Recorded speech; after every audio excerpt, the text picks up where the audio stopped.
De la entrevista de Hechos AM, como les anunciábamos, esta mañana vamos a sostener una conversación con la fórmula presidencial del partido FMLN. Les recordamos que estamos ya muy cerca del 3 de febrero, día en el que se va a desarrollar la elección presidencial. Pero pongamos en contexto algunas de las situaciones que han ocurrido en medio de este ambiente electoral que está viviendo El Salvador.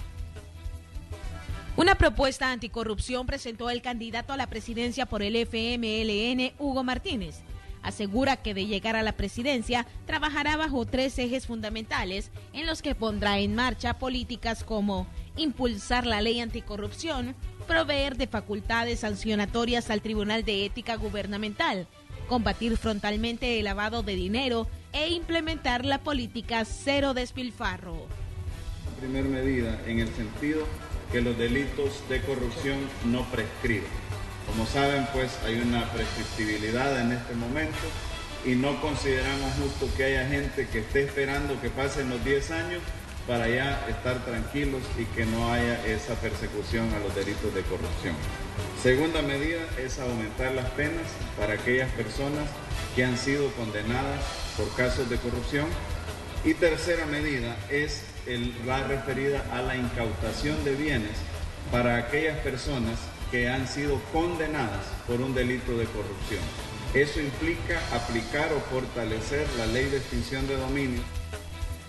Estamos a 16 días para las elecciones presidenciales y en cada evento electoral la historia se repite.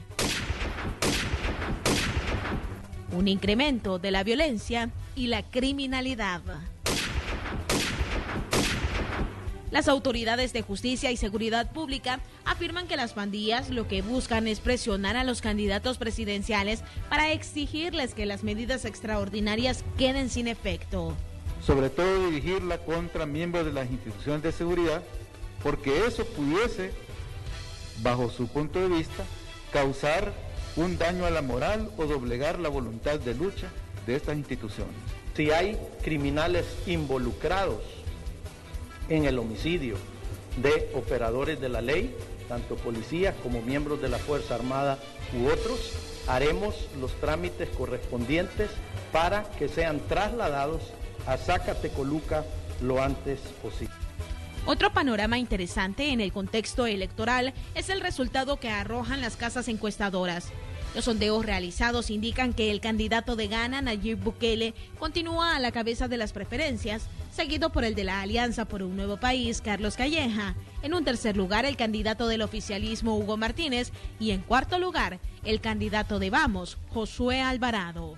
Estamos a 12 días para que finalice la campaña electoral y los candidatos deben aprovechar cada segundo de lo que queda del tiempo hábil para realizar proselitismo y convencer a los electores del por qué deben elegirlos para llevar las riendas del país en el próximo quinquenio. Para ahondar más sobre el tema electoral, damos paso a la entrevista de Hechos AM. ¡Comenzamos! Así es, se encuentra con nosotros esta mañana de viernes la fórmula presidencial del partido FMLN, su candidato a la presidencia de la República, el ingeniero Hugo Martínez, y la candidata a la vicepresidencia, la abogada y diputada Karina Sosa. Buenos días, bienvenidos, un gusto recibirlos en este espacio de opinión. Muy buenos días, Manuel, el gusto es nuestro de compartir contigo, con los amigos y amigas que nos sintonizan. Buenos días, Karina. Buenos días, Manuel, Hugo. Un saludo a la audiencia que estará pendiente del desarrollo de esta entrevista. Comencemos por situaciones y declaraciones que han surgido en las últimas horas. Ayer escuchábamos al secretario general del FMLN diciendo de que no ven las posibilidades de que se define en una primera vuelta la elección presidencial.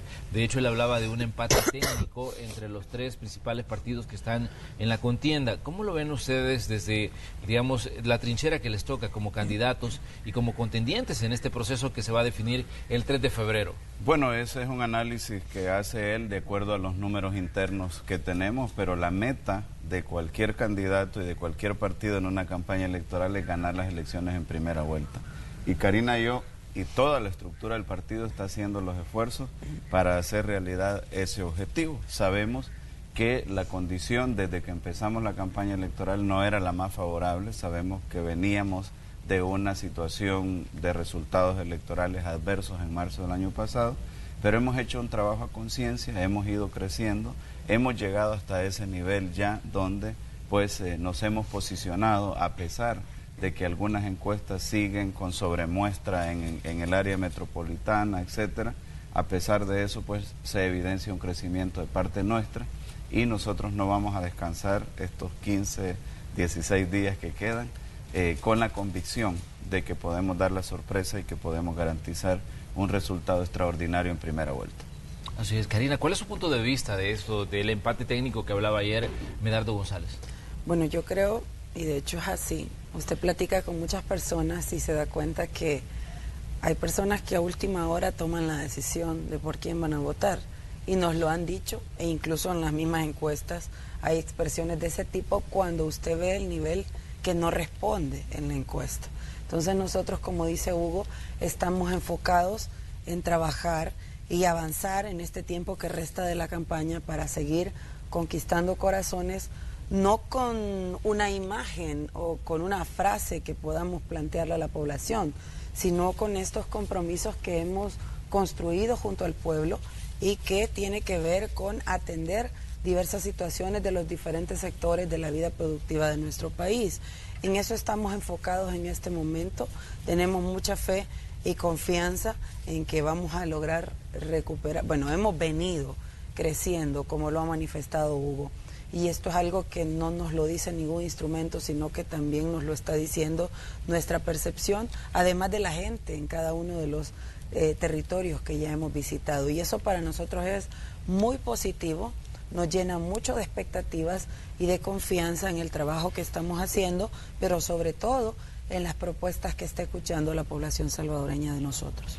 Ahora bien, cuando se refiere mucha gente a la fórmula presidencial que integran ustedes, dicen, Hugo y Karina hacen una muy buena fórmula, pero lastimosamente ellos no se han logrado despegar del partido o de las situaciones o de los errores que pudo haber cometido digamos, en los 2 periodos de gobierno que llevan. ¿Cómo interpretan ustedes esto en el sentido de que en determinado momento situaciones o declaraciones que dan voceros del partido en determinado momento les afectan a ustedes como candidatos? Bueno, lo primero que tenemos que decir es que nosotros no tenemos por qué ocultar que somos del FMLN. Los dos somos militantes del FMLN. Yo tengo más de la mitad de mi vida de haber militado en el FMLN, pero eso no quita que nosotros no tengamos una posición firme e independiente sobre los asuntos de interés nacional. Y eso lo hemos dejado claro en varias ocasiones. Nos hemos sabido distanciar cuando consideramos que hay una posición mayoritaria de la población y que por A o B motivo algún militante, algún funcionario nuestro ha expresado alguna opinión que es dispar con la opinión mayoritaria de nuestra población. Entonces lo que le quiero decir categóricamente a nuestra población es que quienes vamos a gobernar somos Karina y yo. Quienes vamos a tomar las decisiones somos nosotros, así lo establece la Constitución, y no vamos a permitir que ninguna persona, ningún sector manosee unilateralmente las decisiones que nosotros vamos a tomar.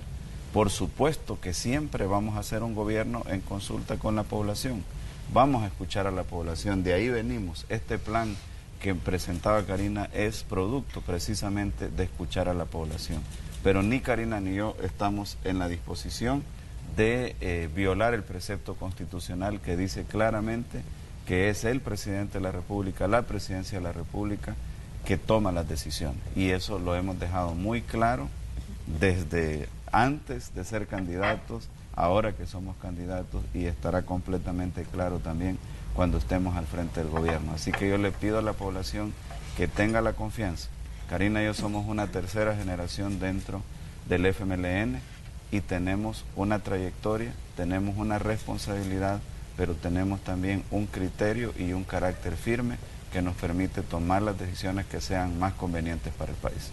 La fórmula de Gana y de Gana Nuevas Ideas ha señalado en determinado momento que dice hay una cercanía entre el FMLN y Arena, y los dos están unidos para atacarnos a nosotros como tercera fórmula, digamos, en esta carrera por la presidencia de la República. ¿Qué dicen ustedes al ciudadano y qué le responden a la gente de Nuevas Ideas que en determinado momento dice estamos siendo víctima, digamos, del ataque tanto de Arena como del FMLN, que ahora parecen estar muy cerca para, digamos, enfrentarnos a nosotros como la fórmula a la que, digamos, las encuestas le favorecen?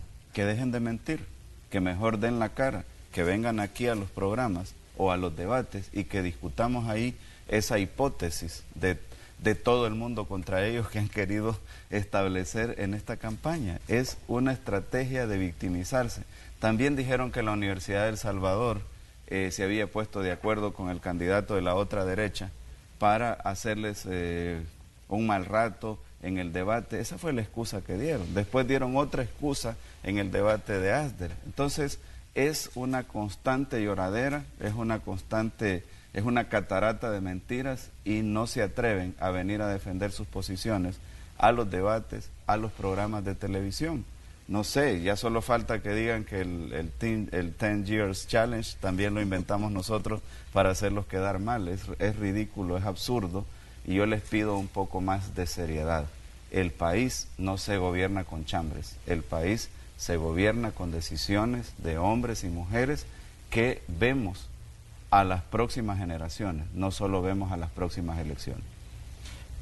¿Cómo marcarían ustedes la diferencia, digamos, entre un gobierno de Hugo Martínez y Karina Sosa con lo que fue, digamos, el gobierno de Mauricio Funes con el profesor Salvador Sánchez Serén, el que fue el gobierno del profesor Salvador Sánchez Serén con Óscar Ortiz? Bueno, ayer estábamos precisamente con Napoleón Duarte, secretario general del movimiento Duarte Vive, y él decía una cosa muy importante.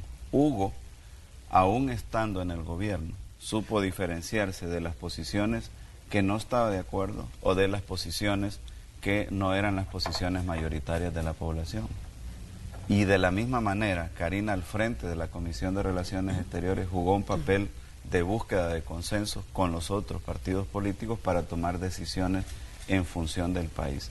Entonces nosotros hemos sido claros, no tenemos ningún problema en diferenciarnos, en señalar aquellas cosas que no se han hecho bien. Y por eso desde un principio dijimos, bueno, hay cosas que se han hecho bien, no nos vamos a cansar de decir esas cosas que se han hecho bien y vamos a seguir haciendo esas cosas que se han hecho bien.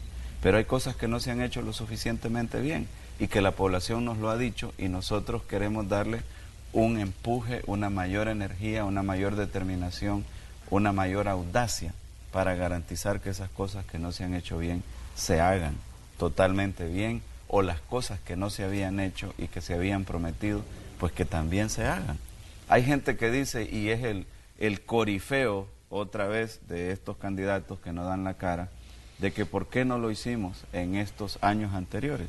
Y yo les digo claramente, porque nosotros no estábamos al frente del gobierno, por eso queremos estar al frente del gobierno, porque creemos que sí lo podemos hacer de una manera diferente, porque creemos que sí lo podemos hacer de una manera más eficiente, sin que eso signifique que despreciemos o no reconozcamos los esfuerzos y los resultados que han tenido los gobiernos anteriores. Pero cada quien tiene su estilo, cada quien tiene sus convicciones y nosotros hemos sido forjados en la lucha y tenemos la experiencia, tenemos las herramientas, tenemos la convicción de garantizar que las cosas que no se han hecho o que no se han hecho bien se hagan en este gobierno de Hugo y de Karina. Karina, hay una pregunta para usted. Vemos en esta elección de 2019 una tónica diferente respecto al cargo de vicepresidente de la República. Durante mucho tiempo en El Salvador, la figura del vicepresidente estuvo, digamos, hasta cierto punto encasillada como un acompañante nada más del candidato a la presidencia, pero vemos cómo en este 2019 se le ha dado más relevancia, se le ha dado más contundencia, se les permite dar más opiniones respecto a las situaciones. ¿Cuál es el manejo que haría usted de la vicepresidencia de la República, Karina?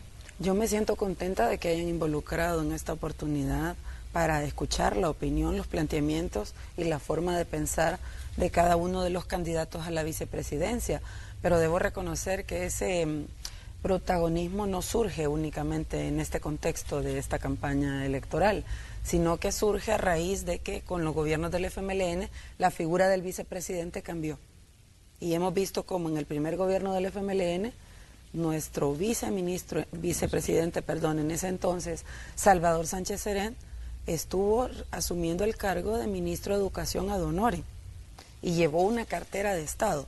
no fue alguien estático, no fue una figura decorativa, asumió un rol protagónico, contundente, conduciendo un ministerio que, por cierto, fue con él con quien se inician, a cargo de él se inician la mayoría de programas sociales en educación que existen hasta la fecha, no únicamente los paquetes escolares. Ya a estas alturas estamos hablando de 14 programas sociales solo en el área de educación, pero es con él, con nuestro vicepresidente como ministro de Educación. Vemos en el segundo gobierno del FMLN una figura como el compañero Óscar Ortiz, que todos lo han visto y reconocen el dinamismo con el que él se ha desempeñado, la entrega y compromiso, al igual que nuestro actual presidente cuando estuvo como ministro. Entonces, es una tendencia que marca una diferencia obvia y clara que ahora, pues, en este contexto hace que a la hora de generar debates para que la población escuche las propuestas que tenemos, las fórmulas, aparecemos ya los vicepresidentes o los candidatos a vicepresidentes opinando también acerca de qué es lo que queremos hacer por el país. Y yo debo de decirle algo, en el caso de Hugo y mío venimos de trabajar, venimos de estar cerca de la gente. No estamos improvisando y porque hay una campaña. Nuestro compromiso no nace únicamente ahora que estamos en la candidatura a la presidencia y a la vicepresidencia, no. Nosotros hemos sido efectivamente funcionarios de terreno, con una historia comprobada, con acercamiento a las comunidades. Para nosotros es sumamente sencillo y fácil porque nos nace ese acercamiento con la gente. Y yo pude ver, o he podido ver, el desarrollo de algunos de los candidatos y todos lo hemos visto, lo complejo que es ese acercamiento y romper ese hielo con la comunidad, porque es algo a lo que no están acostumbrados, simple y sencillamente. Nosotros sí, y debo decirle a la población salvadoreña que para Hugo y para mí es sumamente importante este compromiso que estamos asumiendo, es algo serio, no es un juego y lo hemos asumido con tal responsabilidad desde el principio y por eso nos hemos preocupado mucho por tener un nivel de detalle en la construcción de nuestro programa de gobierno que, dijo Hugo, ya ha sido realizado con los diferentes sectores de la población. ¿Por qué? Porque para nosotros los votos se ganan trabajando. Para nosotros los votos se deben ganar con propuestas contundentes y realizables, no con cualquier cosa que se diga o se escriba, porque las palabras se las lleva el viento. Pero aquí nosotros estamos pactando con el pueblo salvadoreño, no son promesas, sino que son compromisos. Muchas de las cosas que están aquí, por no decir la mayoría, nos las han pedido los sectores que han contribuido a la construcción de este programa. Por cierto, les agradezco mucho a todas y todos los que han participado en la construcción de nuestros compromisos. Pero esa es la manera de pensar nuestra y tampoco es algo que nace de ahora. Ustedes pueden revisar, como ya lo ha citado Hugo, el estilo de trabajo que hemos tenido como funcionarios, ya es algo público, lo pueden comprobar a través del internet. Nosotros hemos tratado de poner un estilo diferente desde antes cuando hemos estado en otros cargos y ahora en la campaña también.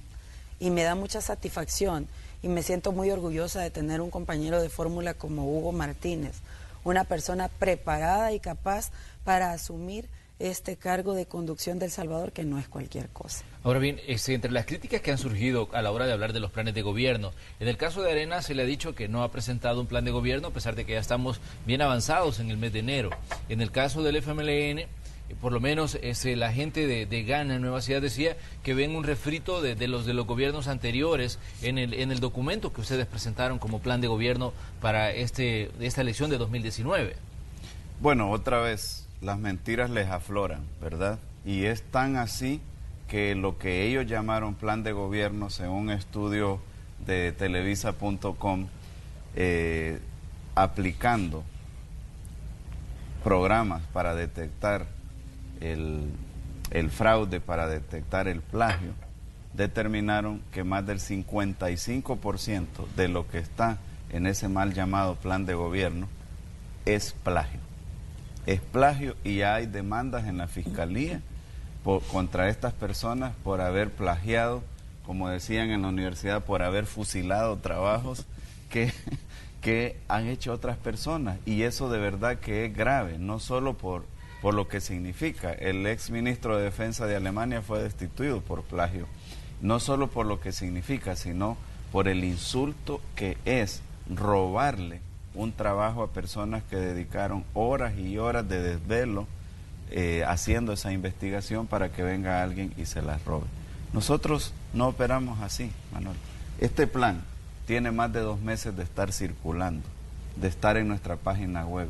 Nunca había habido una crítica a este plan. Nunca nadie nos dijo ni nos puede decir que hay un plagio en este plan. Y esa mentira que se ha inventado es porque no han leído el plan. Este plan, si bien es cierto, rescata algunas cosas que no se hicieron en gobiernos anteriores, es muy innovador, porque ha surgido de propuestas creativas de nuestra gente. Por ejemplo, aquí se plantean cosas como la creación de los centros de desarrollo infantil integral en todos los municipios del país, que no estaban en un plan de gobierno anterior. Se plantea el Instituto Salvadoreño de Abastecimientos, que no estaba en un plan de gobierno anterior. Se plantea nuestra política hacia el mar, que no estaba en un plan de gobierno anterior. Y así puedo seguir enumerando, porque la mayoría de cosas que están aquí son cosas nuevas que ha propuesto nuestra gente. Así que le diría a esos de la fórmula fantasma, porque no se aparecen por ningún lado en los debates políticos, que den la cara y que debatamos, que pongan sus propuestas, que pongan su pseudoplan y que nos digan qué cosas de este plan no les parecen.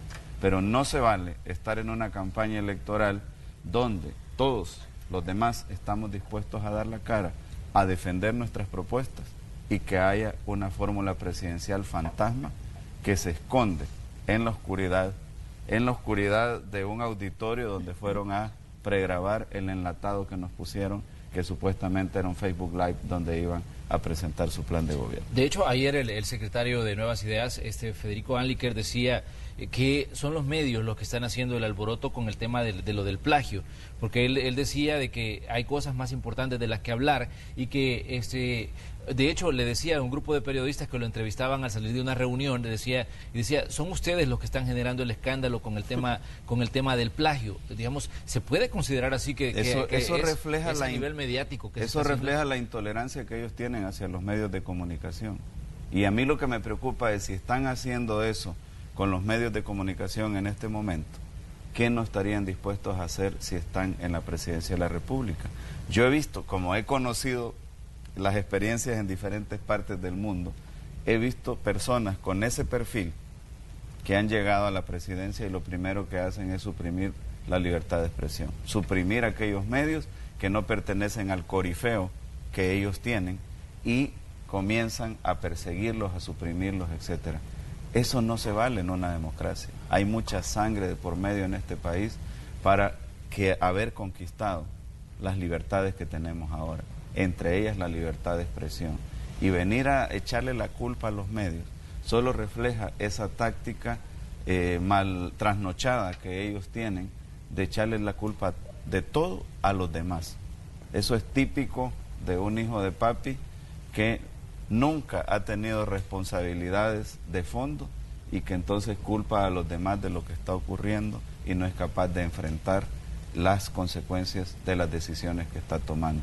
Así que yo les reitero, aquí estamos, no le tengan miedo al debate, respeten a la población quiere que se les hable directamente y que les presentemos las propuestas. Mira, nosotros ayer presentamos, y ustedes lo registraban en la introducción, una propuesta de 3 medidas inmediatas y 10 políticas en la lucha por la transparencia y contra la corrupción. Ahí está el reto lanzado, no solo para ellos, para los candidatos fantasmas, también para los otros candidatos. Les hemos lanzado el reto, dejémonos de cosas. Ahorita le podemos decir a los diputados que aprueben 3 medidas. 1, que se aumenten las penas para los condenados por delitos de corrupción. 2, que los delitos de corrupción no prescriban, porque qué bonito que algunos están esperando que pasen los 10 años para después andarse pavoneando. Y 3, que se le incaucen todos los bienes a los que han sido condenados por delitos de corrupción. Ahí están las 3 medidas. Les pedimos que actuemos, que dejemos la retórica, que seamos coherentes entre lo que decimos y lo que hacemos y que aprobemos eso. 2 días antes habíamos presentado también la propuesta para aumentar en un primer paso las pensiones mínimas de $207 a $250. ¿Es eso suficiente? No, pero es el primer paso que se puede dar en este año, porque nuestras propuestas son responsables. Pedimos un estudio actuarial para ver cómo se podían aprovisionar los recursos. Se está hablando de que eso costaría unos $18 millones en este año y beneficiaría a unas 40.000 o 50.000 personas que tienen la pensión mínima. Ahí está la pieza de correspondencia en la Asamblea Legislativa también. Entonces, ¿por qué no aprobamos esas cosas ya? Porque la población nos está pidiendo con urgencia que aprobemos eso, y les lanzo el reto a todos los candidatos, a los que andan por ahí con sus propuestas y a los candidatos fantasmas que se mueven en la oscuridad. Ahora bien, antes de irme a la pausa, quisiera contrastar algunas situaciones. Yo ya le decía de las declaraciones que daba Federico Anliker, donde decía que parte del escándalo del tema del plagio lo están haciendo medios de comunicación. Usted decía de que personas así que de llegar al poder podrían, digamos, proceder a cerrar medios.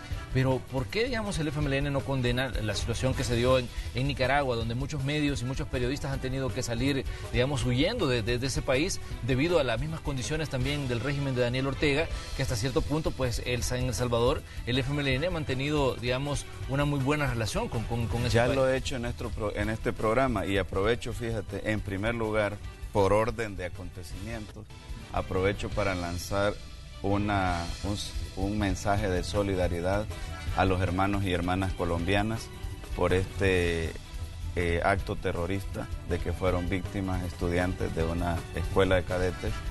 Es un acto que viene a mover completamente la situación en Colombia, y condeno ese tipo de actos.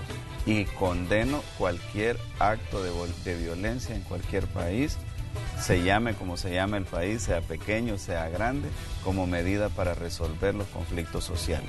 Nosotros aprendimos aquí que es el diálogo, que es la negociación, el respeto a los demás que nos va a llevar a resolver los conflictos. Y ya lo he dicho, no solo en el caso de los países que tú has mencionado, sino en el caso de otros países también. No estoy de acuerdo con el uso de la fuerza, no estoy de acuerdo con que supriman las libertades, no estoy de acuerdo con que se militaricen las ciudades, como ocurrió también hace poco en un país de Europa, pero de mí siempre van a encontrar una visión ecuánime. Voy a decir lo mismo para cualquier país que caiga en esa situación, independientemente si es un país grande, si es un país pequeño, si es un gobierno de izquierda, si es un gobierno de derecha, porque lo que no me gusta son los dobles estándares, ¿verdad? Voy a atacar a los tuyos, a los vuestros, pero los míos, como reza la anécdota histórica, ¿verdad?, de un expresidente de Estados Unidos que dijo precisamente sobre un expresidente de Nicaragua, le dijeron una grosería, pero es que él es tal y tal cosa, y dicen que ese presidente dijo, sí, pero él es nuestro, ¿verdad? No puedo repetir las palabras porque están fuera del contexto de la clasificación a esta hora de la mañana en los programas de televisión, pero ahí está la anécdota. Y entonces no se puede así, no se puede decir todos los demás son los malos y los que están alrededor mío, alrededor de mi bloque o de mis planteamientos son los buenos. Tenemos que ser imparciales y coherentes. Vamos a hacer una pequeña pausa comercial, pero al regresar vamos a conocer la opinión de la fórmula presidencial del FMLN a una petición que hacía ayer el director general de la Policía Nacional Civil, que pedía pronunciamiento de las fórmulas presidenciales a las pandillas. Una situación que pone en contexto otras situaciones que están ocurriendo en el país, como por ejemplo el asesinato de 6 elementos de la policía en lo que va de este 2019. Con eso regresamos. Somos la entrevista de Hechos AM.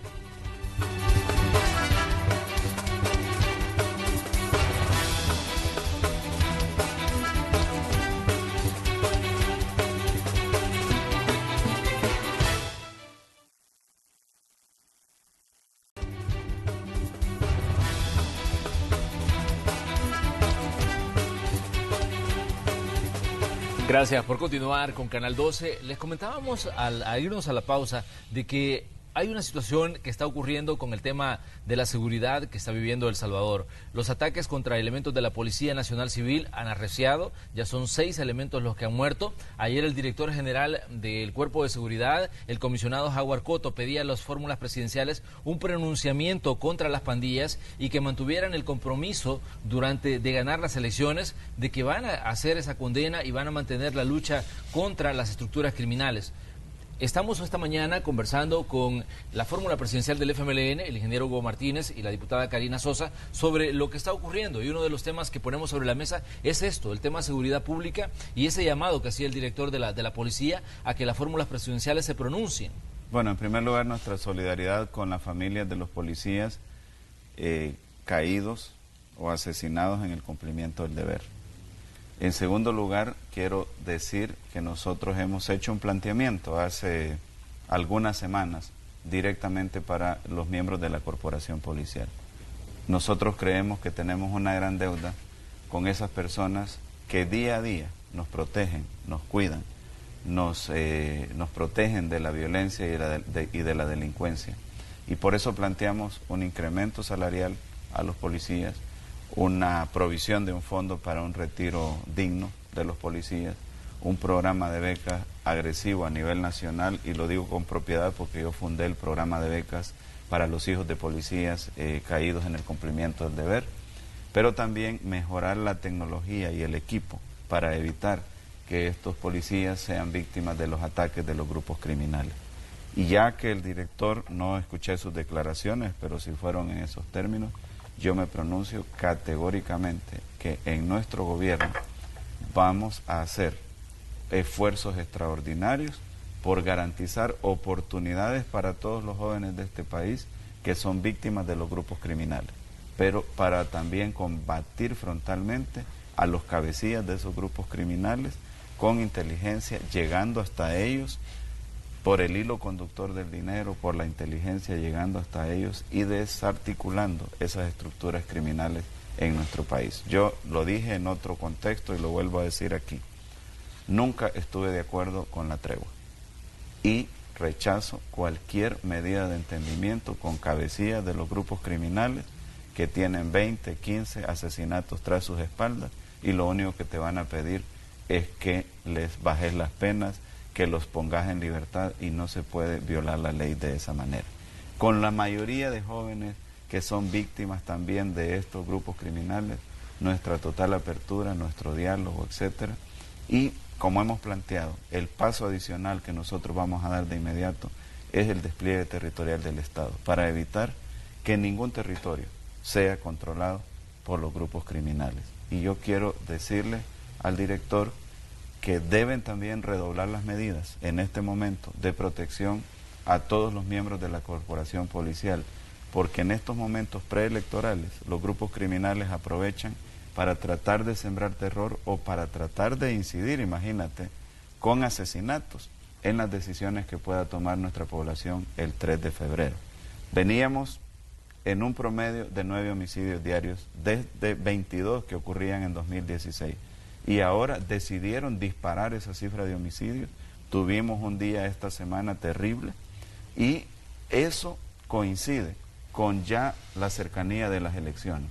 Entonces yo le quiero pedir al director que refuercen, que redoblen los esfuerzos, que protejan a los miembros de la corporación policial, que se declare una especie de emergencia en estos días, porque estoy convencido que estos grupos criminales, en su malsana intención de generar terror, de afectar las decisiones del 3 de febrero o de ganar protagonismo, van a querer seguir golpeando a la población y a la corporación policial, y eso no lo podemos permitir.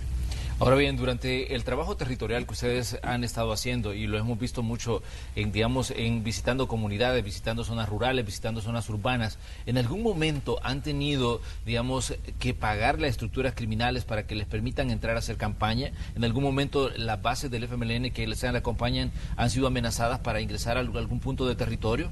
Jamás, nosotros jamás pagaríamos por entrar a un territorio. El Frente tiene la estructura nacional suficiente como para no pedir permiso más que a las autoridades legalmente establecidas, por ejemplo a un alcalde para hacer una actividad en un parque, pero nosotros no tenemos por qué andarle pidiendo permiso a los grupos criminales y no tenemos ningún temor en eso. Venimos de donde asustan, así que eso no va con nosotros. Karina. No, definitivamente nosotros no hemos tenido ningún incidente de este tipo, al contrario, hemos sido muy bien recibidos en cada uno de los municipios que hemos visitado. Y por eso es que le mencionaba al principio el nivel de confianza que tenemos justamente por el respaldo que estamos recibiendo en cada lugar. Y eso es lo que nos encontramos. Quisiera agregar un poco más al planteamiento que ya hacía Hugo en cuanto a nuestro énfasis para el abordaje del tema de la seguridad. El despliegue territorial va a estar acompañado, por supuesto, también de iniciativas como las que ya se han iniciado en este gobierno y que han permitido una mayor participación de los diferentes sectores de la población salvadoreña en el Consejo Nacional de Seguridad Ciudadana y Convivencia, que ustedes saben que es una articulación de esfuerzos de diferentes instancias, de diferentes instancias e instituciones, que ha dado como resultado el Plan El Salvador Seguro, que se ha implementado en 50 municipios de nuestro país. Es una iniciativa que vale la pena seguirla, fortalecerla, porque ha dado resultados concretos. Como ha dicho Hugo, hay mucho camino todavía que recorrer. Yo también me solidarizo con las víctimas y llamo la atención en ese incremento que ha habido durante esta semana. Y quiero recordar que no es la única elección en la que se disparan los homicidios ya a unos días de la elección. Hay que traerlo a la mente de la población salvadoreña. Es lamentable que se disparen homicidios cuando ya viene un momento electoral. Por eso con Hugo creemos que es importante seguir también con los pilares que son parte del Plan El Salvador Seguro, que es la prevención, la sanción, la rehabilitación, la atención a víctimas y el fortalecimiento institucional, porque eso es un abordaje integral de la situación de la inseguridad en nuestro país. No exclusivamente enfocarnos en un sector o en una parte de lo que debería de ser el todo, sino que nosotros queremos hacerlo de manera integral. Por supuesto que ahí va el tema de pandillas, crimen organizado y otras estructuras criminales que también golpean en nuestro país. Esa es la posición que tenemos. Despliegue territorial significa control del Estado en los territorios. Y cuando decimos Estado, no estamos hablando únicamente del Ejecutivo. Ya Hugo ha citado en otros momentos que también nosotros estamos a total disposición de incluir en este despliegue territorial al resto de órganos del Estado para que tengamos una mayor presencia y control en cada uno de los territorios de nuestro país. Ahora bien, cuando hablamos de temas como seguridad pública, bueno, la situación es un tanto compleja. Ayer yo tenía acá a un miembro de Gana y él decía que creía incluso en las políticas que está implementando Jair Bolsonaro en Brasil, las labores esas o las acciones de limpieza social. ¿Qué piensan ustedes de este tipo de cosas, digamos, de poner o de ser más contundente en cuanto al uso de la fuerza? E incluso, bueno, hablábamos con Guillermo Gallegos, para ser exactos, él es uno de los que promueve que se aplique la pena de muerte incluso. ¿Qué piensan ustedes de este tipo de propuestas o de este tipo de acciones que se pueden tomar en determinado momento contra la delincuencia? Porque la mayoría de ciudadanos acá en El Salvador, si preguntamos que si se debe aplicar la pena de muerte, la mayoría dice que sí, ante la situación de desesperación que ha caído por el tema de la violencia. Sí, pero esa situación de desesperación no nos puede llevar a tomar medidas desesperadas. Veamos la historia. Estados Unidos, varios estados de Estados Unidos tienen la pena de muerte. Y esos estados siguen siendo en Estados Unidos los de mayor incidencia criminal. Eso refleja que no ha funcionado esa medida y que hay otras medidas que se pueden implementar, duras por supuesto, fuertes contra los criminales que cometen esos crímenes atroces, pero no podemos caer para combatir a esos criminales en la misma mentalidad de ellos, ¿verdad? Tenemos que ser muy firmes en contra de ellos, pero también ser muy audaces en saber qué ha funcionado y qué no ha funcionado en otros países y en la historia de nuestro país también. Y ahí tenemos los ejemplos. Poner como referencia a Bolsonaro, por Dios, eso refleja también la falta de claridad, la falta de referencias serias de estos que quieren llegar, de estos candidatos fantasmas que quieren llegar a la presidencia del país.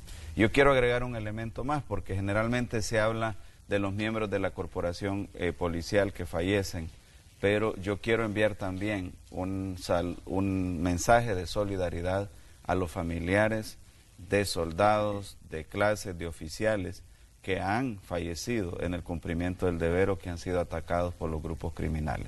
Y quiero decir que para ellos tengo una propuesta también, para mejorar sus remuneraciones, para mejorar su salario, para mejorar su retiro, para mejorar las condiciones en que trabajan, sabiendo de que su participación en las tareas de seguridad es excepcional y que en la medida que se va controlando la situación, en la medida que tenemos ese despliegue territorial del Estado, ellos tienen que regresar a las tareas convencionales que les corresponde como Fuerzas Armadas de nuestro país. Pero quiero reconocer el trabajo estoico, el trabajo heroico que han hecho tanto los miembros de la corporación policial como los miembros de nuestra institución armada.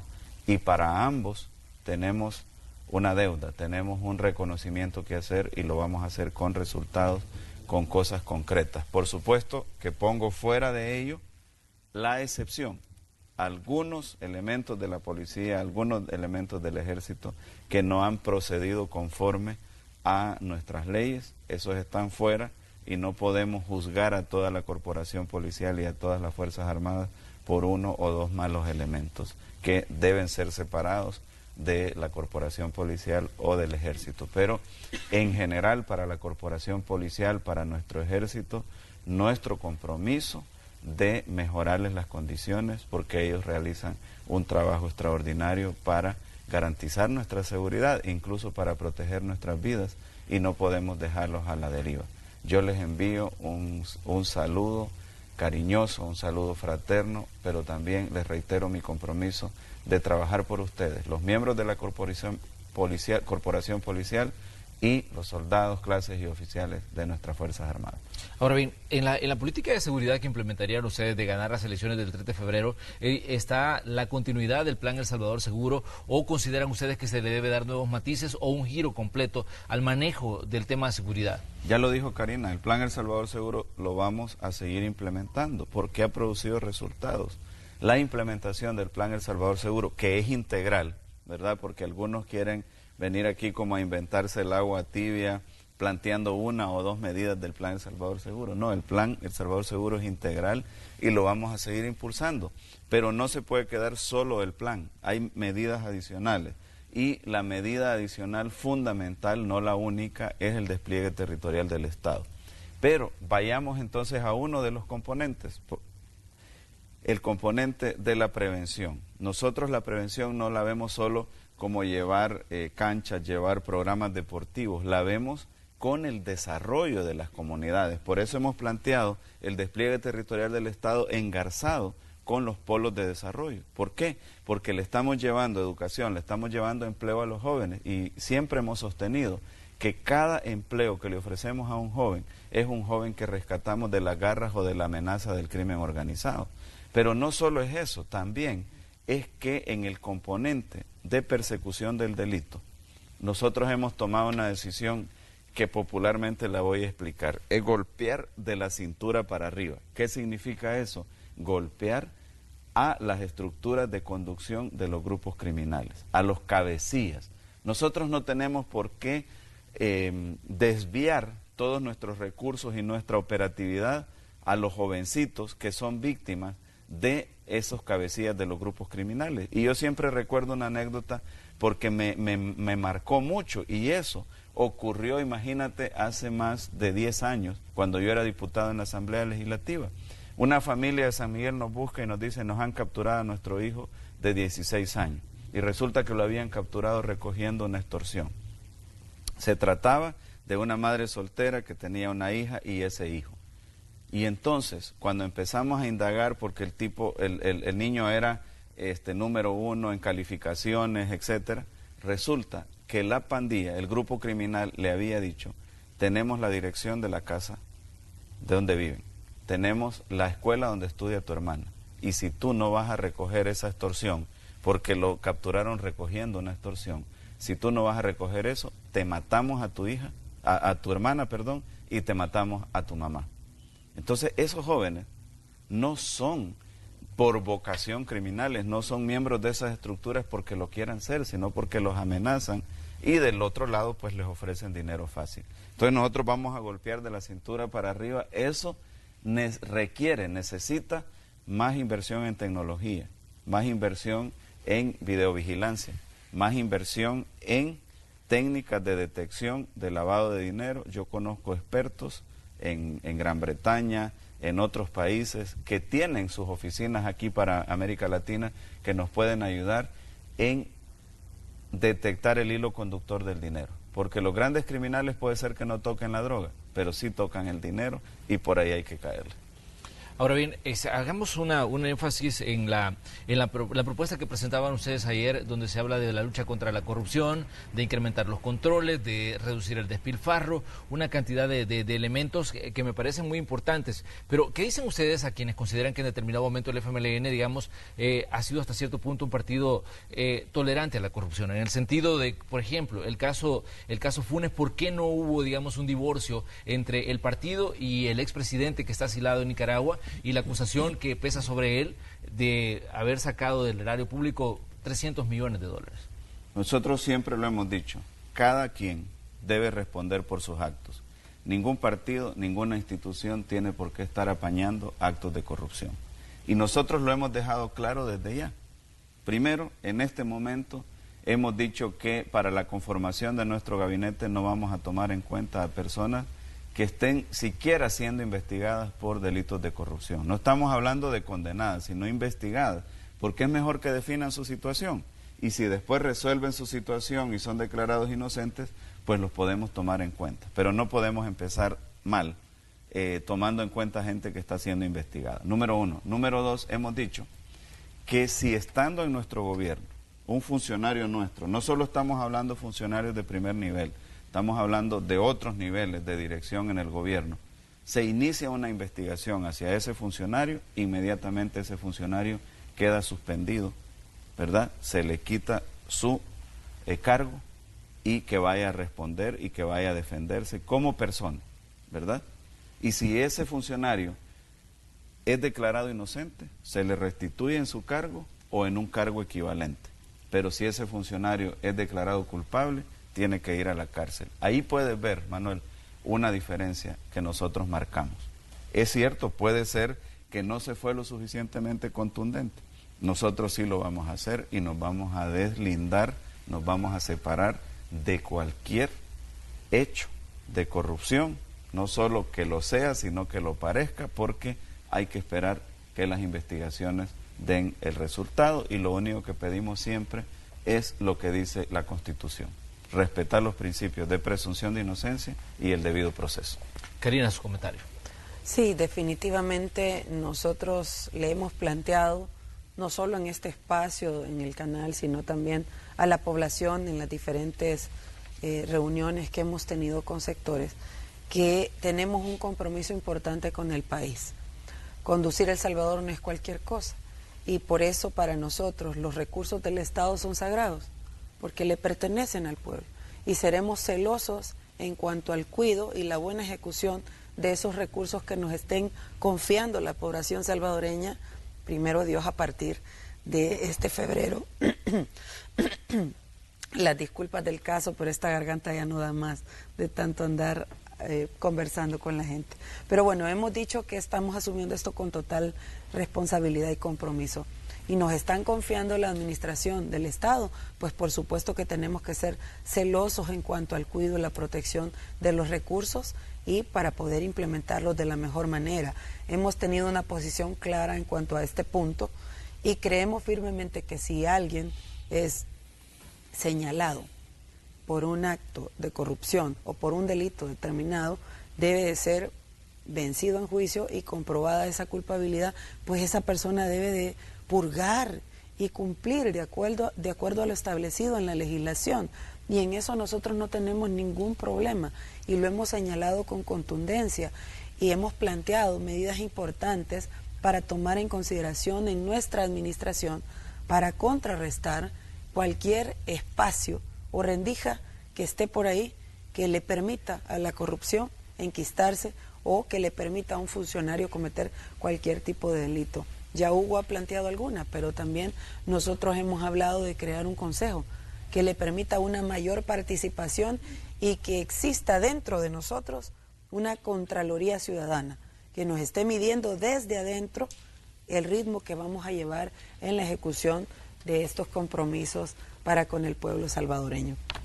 Eso es dar una muestra realmente de que queremos hacer transformaciones importantes, sentar a la población salvadoreña en el gobierno para que nos esté vigilando. Para nosotros es importante cumplirle al pueblo salvadoreño, implementar estos compromisos al pie de la letra. Es un compromiso que tenemos, valga la redundancia, y que no queremos fallarle al pueblo, y por eso es que estamos conversando con la gente, hablando de estas medidas, pero también hemos dicho que queremos un gobierno no distante de la población, sino que mucho más cercano a la gente, y muestra de ellos pues es la creación de ese consejo, muestra de ellos también es la continuidad, por ejemplo, de lo que estábamos hablando en materia de seguridad del Consejo Nacional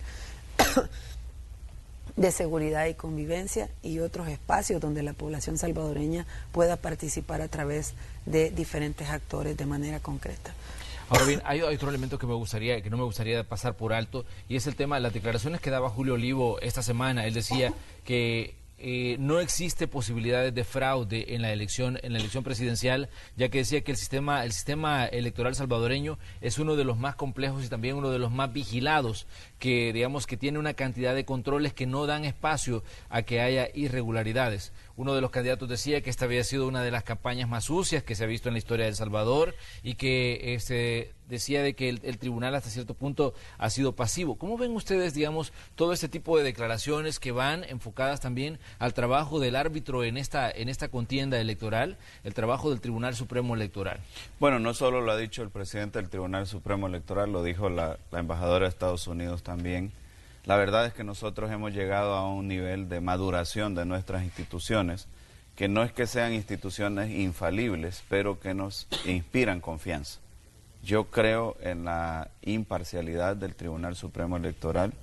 Creo que están haciendo un trabajo extraordinario. Como toda institución conformada por humanos, pues puede cometer errores, pero de ahí a afirmar que se está fraguando un fraude, como dijeron, hasta parecía trabalenguas la cosa, fueron a hacer una protesta violenta al Tribunal Supremo Electoral. El que la convocó nunca se apareció por ahí, brilló por su ausencia otra vez, es el candidato fantasma, no aparece, y cuando uno como líder convoca a una movilización, convoca a cualquier cosa, uno debe de ponerse al frente, porque debe responder por las cosas que ocurren.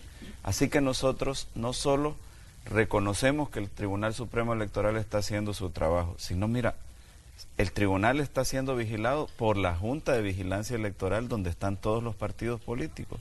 Tenemos aquí a la misión de observadores de OEA, tenemos aquí a la misión de observadores de la Unión Europea, tenemos varias misiones de observadores independientes que siempre han seguido el proceso electoral de El Salvador.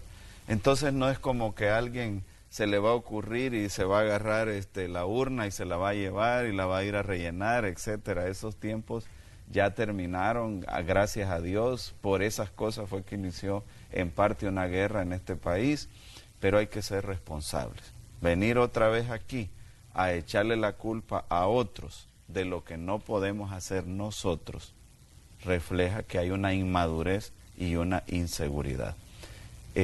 Siempre se ha dicho que si un partido, un candidato está seguro de que va a ganar las elecciones, ¿por qué canta fraude entonces? ¿Por qué? Si dicen que están tan seguros de que van a ganar las elecciones. Y hay un dicho muy, pero muy popular que lo voy a utilizar en este momento, que dice, está matando su chucho a tiempo, ¿verdad? Como ya vio que las cosas están cambiando, entonces recurre a la denuncia del fraude, porque sabe que no le dan las cuentas, porque no es lo mismo estar en un globo inflado a través de las redes sociales que estar con gente de carne y hueso todos los días, endosando respaldos para una candidatura determinada. Así que, Manuel, nosotros rechazamos categóricamente esa idea del fraude. Estamos además seguros de nuestro ejército político electoral. Más de 80.000 militantes del Frente van a estar en todo el territorio nacional defendiendo el voto no del Frente, el voto del pueblo. Y somos el único partido que ha completado su estructura electoral en todo el país. Hay algunos partidos, esos que cantan fraude, que apenas han completado el 50% de su estructura electoral. Hicieron dos grandes fracasos, uno que casi no se vio, pero que ocurrió en las redes. Llamaron a inscribirse por las redes sociales, a que la gente diera su número de teléfono para lograr su ejército electoral, no les funcionó. Después lo hicieron en físico y alguien le llama a ese esfuerzo en físico pues la danza de los canopis, porque se veían canopis por todos lados, pero no se veía gente y tampoco les funcionó. Entonces, claro, en una situación como tal, a lo mejor, pues si no se es responsable, se puede cantar fraude. Pero en nuestro caso, pues confiamos en la vigilancia que hay sobre las instituciones. Bien, les agradezco que hayan venido a conversar con nosotros esta mañana. Realmente creo yo que hay muchos temas todavía que hablar del plan de gobierno del FMLN. Todavía quedan algunos elementos, pero vamos a tener tiempo. Podemos regresar, Vamos a tener tiempo, claro. Les vamos a esperar aquí, por supuesto, en este espacio, o también en Camino a las Urnas, el programa que hacemos el día domingo, para que sigamos conversando y sigamos analizando la situación electoral y las propuestas que están ya puestas, digamos, sobre la mesa, ya con miras en este proceso que vamos a vivir el 3 de febrero. También les esperamos ese día, que vamos a tener nosotros como Noticiero Hechos una cobertura especial. Por el momento les agradecemos el espacio que nos han dedicado en sus agendas para los televidentes de Noticiero Hechos. Muchas gracias. Muchas gracias y espero venir mejor de la garganta. Gracias por la oportunidad de dirigirnos a la población. Así cerramos nosotros el espacio de entrevistas de esta mañana. Les invitamos a que sigan con Canal 12 porque tenemos más aquí en Noticiero Hechos.